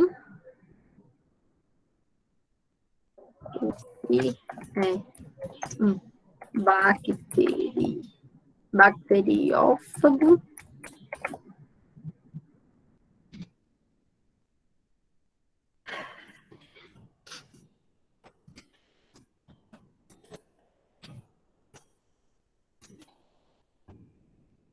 Vou copiar no chat para quem não está conseguindo enxergar as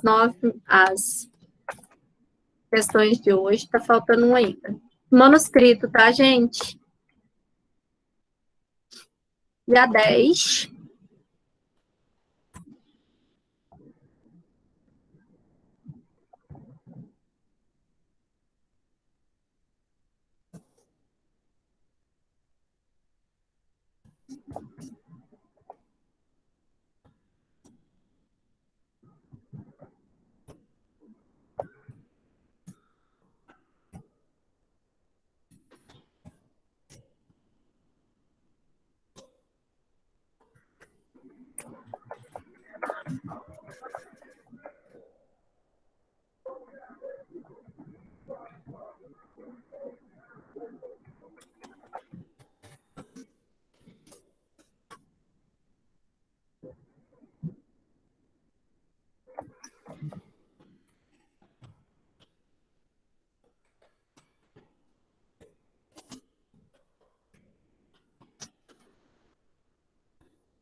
Pessoal, as questões estão aí no chat, tá? Para quem quiser olhar. Então, são 10 questões, valendo 0,5. Não tem data para postagem final, por enquanto, porque são várias pessoas que não têm acesso à plataforma. Então, como essas pessoas não têm acesso à plataforma, não tem como postar. Então, eu não vou colocar data ainda. O que vocês vão fazer? Aproveitar o finalzinho da aula de hoje, vocês têm 20 minutos ainda de aula, 24 minutos de aula ainda, para que vocês consigam finalizar essas questões, que a gente faz a revisão do que foi ensinado na aula de hoje e a aula da semana passada. Tá aqui, tarefa 1, tá? Que é a aula passada. Essa tarefa 1 que tá ali, ela é necessária para que vocês façam, já é a primeira slide da aula 1. Já vou postar os slides aqui para vocês, para quem quiser, mas vocês podem pesquisar também pela internet. Introdução.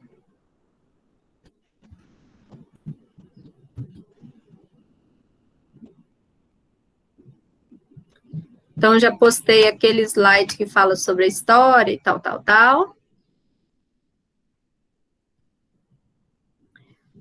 Sobre essa parte principal.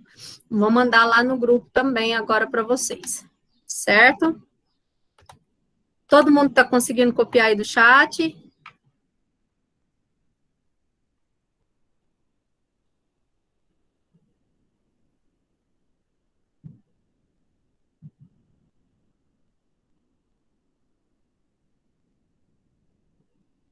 Vou mandar um livro e vou mandar o primeiro slide para vocês da introdução aí no grupo, tá? Já tá lá. Isso para quem não tem ainda acesso. Professora, como que é para fazer? Vamos lá, manuscrito, vocês vão fazer no caderninho. Tira foto, pode postar a foto, como vocês podem postar o PDF, vocês que sabem a forma melhor, a mais fácil de vocês fazerem. São 10 questões que vocês vão postar, não é para postar 5 e 5, a não ser se vocês quiserem colocar. Não tem data ainda, tá, Ana? Porque muita gente não tem acesso ainda. Então, é para fazer hoje, é para aproveitar os 20 minutos aí que faltam da aula. Aproveitem, façam e guardem no seu caderno, certo? Por quê? Semana que vem tem mais 5 questões. Na outra semana tem mais 5. Fecha a atividade 2. Na outra tem 5. Na outra tem 5. Fecha a atividade 3. Na outra, já é prova, praticamente. A gente tem quase um mês aí, já é prova. Então, quando os outros professores começarem a pedir trabalho e atividade, a de vocês comigo vai estar prontinha. Certo? E aí, quando você tiver acesso, entra lá e já posta. Quem tiver acesso, posta hoje. Quem não tiver, vai postando. Eu não coloquei data para fechar. Quando chegar na semana de prova, que todo mundo vai ter que ter acesso, todo mundo vai estar certinho, você vai lá e posta o que você tiver atrasado comigo. Mas tem uma dica para vocês. Quem deixar para fazer por último, vai ter minha disciplina com a de um monte de gente, e aí vai ter um problema sério, porque você vai ter que escolher qual que você vai sair mal, né? E se você tivesse feito toda semana junto comigo, você sairia beleza. Tem sim, Antônio. Pede lá no grupo da sala que os meninos mandam o link do grupo para vocês. Se alguém não tiver no grupo da disciplina, vocês falam, tá, gente? Antônio, você é de qual curso? Farmácia? Ok. Então, no grupo de farmácia, eu vou mandar o link lá para você entrar. Mais alguém, gente, que está sem ainda? Mais alguém que está sem o grupo da disciplina? Todo mundo está lá comigo? Farmácia, primeiro período, matutino. Mandei o link do grupo e alguém, depois que o Antônio entrar, alguém reposta, por favor, o que eu mandei? Só para não ficar 1 milhão de coisas meu, senão o Antônio não vai entender. Então, meninos, era isso. Agora são 10h10, vocês têm 20 minutos do intervalo que eu peguei e tem 20 minutos para fechar essas atividades. Combinado? A parte assíncrona da nossa aula. Agora é com vocês.